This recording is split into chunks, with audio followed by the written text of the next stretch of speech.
Olá pessoal, hoje eu vim mostrar um jogo novo para vocês. Na verdade, é um grande kit com diversas possibilidades. Esse kit, ele vem dentro desse pote, que é um pote neutro, e vocês vão entender o porquê. E nesse pote, a tampa dele traz o nome, que é o pote mágico. Eu tô segurando assim porque aqui dentro já estão os pompons, tá? Mas enfim, por que esse pote é neutro? Porque dentro dele vem todos esses elementos que estão espalhados aqui. Eu vou mostrar melhor para vocês, vou trazer aqui para o centro, para que vocês conheçam cada elemento. E aí a gente vai conversar um pouquinho sobre essas variadas possibilidades de trabalhar com tudo que vem no pote matemático. Primeiramente, um dado configurado de forma convencional, colorido, com quantidades de 1 a 6. Vem 12 palitos de madeira coloridos, sendo 3 de cada cor, são 4 cores diferentes. 12 palitos de madeira cruz, que são acho que os elementos mais neutros aqui do pote, mas são importantes também. 12 palitos de EVA, não sei se vocês já conhecem esse material, ele tem o mesmo formato e basicamente o mesmo tamanho de um palito de madeira, mas ele tem na verdade ele é de EVA, tá? Então ele é um pouquinho mais frágil, mas ao mesmo tempo ele também tem a vantagem de ser mais flexível. Aqui também são 12 e são 2 de cada cor aqui, tá? Tem mais cores do que o de madeira. Depois nós temos esses coraçõezinhos de EVA glitter, mas esses aqui eu reforcei com um craft atrás, então ele tá mais durinho, mas ao mesmo tempo é um elemento que, por ser brilhante, um formato conhecido das crianças, ele também é bem chamativo. Temos 12 também, 3 de cada cor, 4 cores, tá? Temos as tampinhas, são tampinhas de garrafa PET, todas pretas, para ficarem uniformes, do mesmo tamanho, mas para diferenciá-las, um pedacinho de EVA glitter, um círculo na verdade, com cores diferentes. Então são 12 tampinhas com 6 cores diferentes, 6 tampinhas, 2 tampinhas de cada cor, né? 6 cores diferentes. Temos os pompons de 2 centímetros, esses cada um de uma cor, então todos são diferentes entre si também, 12. Temos 12 pazinhas de sorvete, dessas pequenininhas de plástico. Aqui são 4 cores, então 3 pazinhas de cada cor, tá? Já vou deixar por aqui. E esses elementos, que são 12 monstrinhos, 2 de cada tipo, de cores diferentes. Tem monstrinho de cor igual também, mas de tipos diferentes. E vocês vão ver ao longo da explicação que tudo isso é importante e interessante para as propostas que a gente vai oferecer para as crianças, tá? Esse monstrinho é feito, como a maioria dos materiais dos meus jogos, de craft laminado. E atrás eu coloquei esse reforço de EVA. Deixa a textura diferente e ao mesmo tempo a pegada mais fácil, né? E também mais gostosinha, tá? Bom, então vamos lá. O que é o pote matemático? O pote matemático, então, é esse pote onde vem todos esses elementos, todos eles cabem muito bem aqui. No final eu vou guardar para vocês verem. Eu achei melhor já deixar espalhadinho para a gente conversar sobre eles, para ir mostrando. E agora eu vou mostrar algumas possibilidades para vocês. Para o vídeo não ficar muito longo, só algumas, mas eu quero que vocês entendam que há inúmeras possibilidades. Todas elas foram pensadas seguindo alguns princípios de ensino que a Constance Camille coloca para o desenvolvimento do conhecimento lógico-matemático das crianças pequenas. Então, primeiro tem a questão do concreto. Segundo, é um jogo que dá para você jogar numa mesinha de 4 crianças, num pequeno grupo, né? Isso eu estou dizendo numa realidade de sala de aula, então promove a interação, que é outro princípio de ensino da Camille. Estabelecer relação entre todas as coisas, então aqui nós temos elementos diferentes, de cores diferentes, de texturas diferentes, de tamanhos e tipos diferentes. Isso favorece também essa questão do estabelecer relação entre todas as coisas, que é outro princípio de ensino proposto pela Camille. E o mais interessante, o que a gente consegue trabalhar mais aqui, que é a questão da contagem, que é o segundo princípio de ensino que ela coloca. Contar todo tipo de coisas, desde que seja numa situação significativa, e aqui pela própria proposição de ser um jogo, uma diversão, se torna significativo para a criança. Claro que existem outros momentos para fazer isso, mas aqui a gente está falando especificamente do jogo.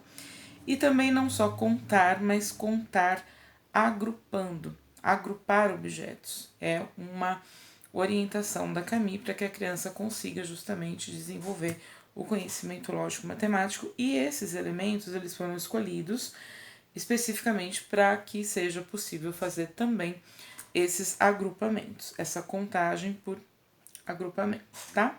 Então eu vou mostrar para vocês algumas possibilidades. Primeiro, a gente pode jogar como um jogo de contagem qualquer, né? Então você põe o pote na mesinha, e isso pode virar até uma atividade autônoma, uma coisa que a criança consegue fazer com o tempo sozinha entre elas, né? Sempre num grupinho de 4 crianças, que é cada criança joga o dado na sua vez e pega a quantidade de elementos que desejar de acordo com a quantidade que saiu no dado, né? Ela escolhe o tipo de objeto. Quando acabarem todos os elementos, os objetos do pote, então conta-se quem tem mais objetos. Ah, mas é muita coisa, tem 12 pazinhas, 12 palitos, mais 12 palitos de outro tipo, mais 12 palitos de outro tipo, mais 12 bolinhas, 12 corações, são mesmo muitos elementos. E aí para crianças pequenas, pensando nas crianças pequenas, né, já lá desde o maternal, desde os 3 anos da educação infantil, a gente pode, obviamente, não usar todos os elementos, trabalhar apenas com alguns, porque daí, divididos por 4, né, e algumas rodadas, a gente sabe que cada criança não vai ficar com um montante muito grande de elementos. É legal a criança contar quantidades maiores? Sim, de vez em quando, mas não o tempo todo, porque a criança, quanto menor, ela consegue conservar quantidades menores. Então, é legal trabalhar com quantidades próximas daquela que ela consegue conservar, mas também apresentar a contagem de quantidades maiores. O bom do pote é que você pode variar, você pode colocar e tirar elementos. Por que vem sempre 12 de cada elemento? Na verdade, você pode trabalhar com a base 10, que é mais simples, especialmente pensando nas crianças menores. Por que 12 então? Primeiro, porque a gente pode estar trabalhando com crianças maiores, isso vai ser interessante para eles pelo menos até o 3º ano do ensino fundamental, né? Ou vamos dizer aí, o primeiro ciclo do ensino fundamental, porque eles ainda precisam do concreto, especialmente nesse momento, pós-pandemia, né? Que eles ficaram muito distantes disso. Continua sendo um princípio de ensino, continua sendo uma forma especial de desenvolver o conhecimento lógico-matemático, né? Especializado, na verdade, e continua sendo interessante para as crianças, então não tem por que não usar. Mas para trabalhar com a base 10, é só a gente tirar 2 elementos. E aí esses 2 elementos que sobram de cada tipo de objeto acabam sendo meio que uma reserva para substituição, caso os professores de educação infantil, por exemplo, queiram trabalhar dessa forma. Mas como eu disse, dá para pôr e tirar objetos aqui, a gente não precisa trabalhar sempre com todos, tá bom? Então, isso pensando num jogo de contagem simples, que é só contar elementos de acordo com o que tirou no dado e depois somar para ver quem tem mais, um jogo de competição, de contagem simples, que você ensinando uma vez, as crianças conseguem fazer autonomamente. Vão fazer sempre corretamente? Possivelmente não, mas é justamente essa interação e esses erros, esses acertos e essas tentativas que vão se tornar referência para as outras crianças, ou um momento em que elas vão justamente questionar, né, o que está acontecendo, por que não está contando direito, ajudar o amigo a fazê-lo, enfim. Bom, olha só, quanto tempo eu expliquei uma possibilidade só porque na verdade tem muitas aqui e todas são muito profundas, tá? Em matéria de vantagens, né, para as aprendizagens das crianças. A outra que eu quero mostrar para vocês é justamente a questão da contagem por agrupamento. Como eu disse, não vai dar para mostrar todas nesse mesmo vídeo. tá? Então, por exemplo, você tem vários tipos de elementos e você pede para cada criança da mesinha ou cada dupla de criança escolher um ou dois tipos de elementos. Vamos supor que a criança ou a dupla escolheu os palitos coloridos. E aí você pede para essa criança ou essa dupla agrupar esses palitos, fazer dois grupinhos, separar em dois grupinhos, né? Todos esses palitos.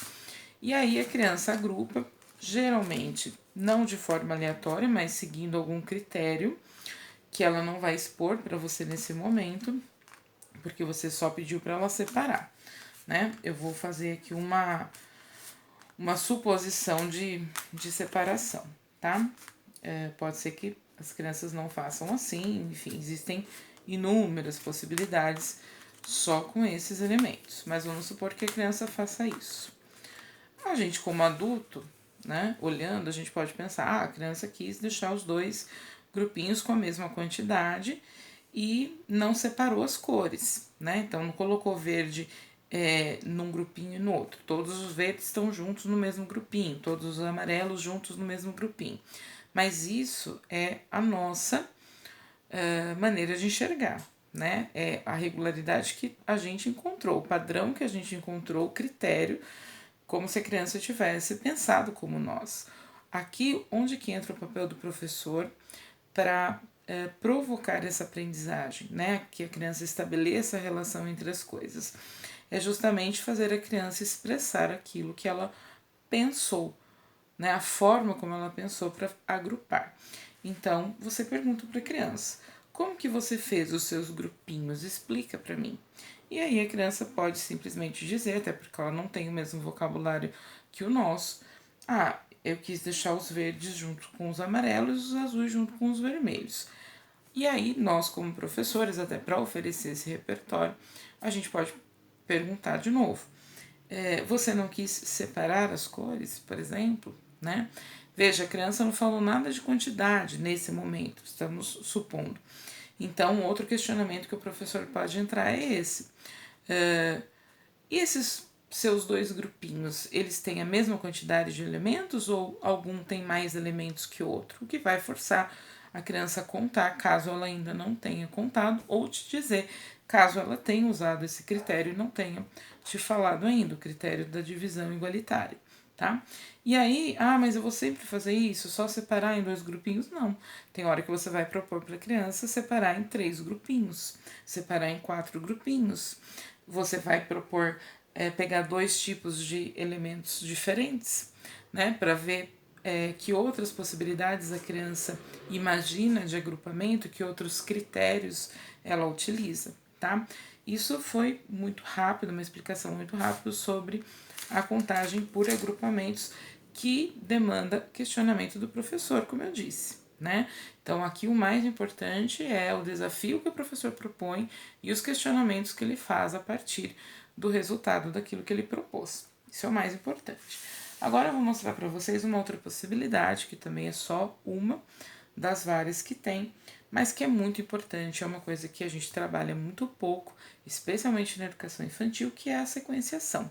Como eu posso propor uma sequenciação para a criança? Muito fácil. Eu tenho aqui uma variedade imensa de elementos. Então, eu vou começar com uma sequenciação de repetição de 2 elementos, tá? Para ficar mais simples para a criança. Posso usar a regularidade de cores, posso usar a regularidade de elementos. O que ficaria mais fácil para a criança nesse momento? Possivelmente usar elementos diferentes. Então, pegar um coração e um palito. E aí, como são 2 elementos, você repete pelo menos o primeiro para que ela tenha essa noção. No começo, eu sugiro repetir mais até, tá? Então, você vai fazendo, você pode até ir expressando, né, verbalmente aquilo que você está fazendo, para que a criança perceba que você está determinando uma regularidade. Depois, mais para frente, você vai propor desafios onde ela descubra essa regularidade sem que você expresse. Aqui a ideia é só ela entender a regularidade e continuar, tá? Então, você vai montando e vai dizendo para a criança: olha, eu vou arrumar um coração, um palito, um coração, um palito, um coração. O que você acha que vem aqui agora? Opa, não tá aparecendo aí na tela, né? O que você acha que seria o próximo elemento? O que eu tenho que colocar aqui? Isso é mais fácil para a criança do que parece. Porém, a gente não trabalha isso com a criança, né? Então, o fato dela ter essa percepção não quer dizer que a gente não precise trabalhar, pelo contrário, quer dizer que a gente pode aprofundar. E aí a gente pode pedir para a criança mesmo fazer uma sequência mais para frente. Ou, inicialmente, a gente passa de uma sequência com 2 elementos para uma sequência com 3 elementos. Então, eu vou colocar um coração, um palito, uma pazinha. E veja que eu também mudei a posição. Isso é outra possibilidade que os elementos me dão, né? Como a pazinha ela tem a parte da colherzinha, a parte do cabo, ela me possibilita mudar em várias posições. Mesmo o palito, que é igual nas duas pontas, eu posso usar na vertical ou na horizontal. Isso já muda a minha sequência. O coração eu posso usar com a ponta para cima ou da forma convencional com a ponta para baixo. E isso influencia na percepção da regularidade que você propôs para a criança, né? Na hora dela perceber e seguir, ou perceber e te dizer, então, qual que é a regularidade. E isso também aumenta as nossas possibilidades de montar sequências diferentes com esses elementos. Então, vamos continuar uma sequência com 3 elementos: coração, palito, pazinha deitada. Qual seria o próximo elemento? Eu quero começar de novo. Mostra isso para a criança, né? Coração, o que vem agora? A partir desse elemento, principalmente quando tem 3, é possível que a criança já entenda que o próximo é o palito, depois vai se repetir a pazinha, depois vai se repetir o coração, enfim. Isso é sequenciar e é um exercício interessante justamente para que a criança perceba a questão do padrão, da regularidade. E como eu disse, mais para frente você pode deixar que a própria criança monte a sua sequência e desafie você ou outra criança a continuá-la, desde que ela já tenha até lá entendido um pouco de como se monta uma sequência, né? De que há uma regularidade a ser cumprida, vamos dizer assim, respeitada, né?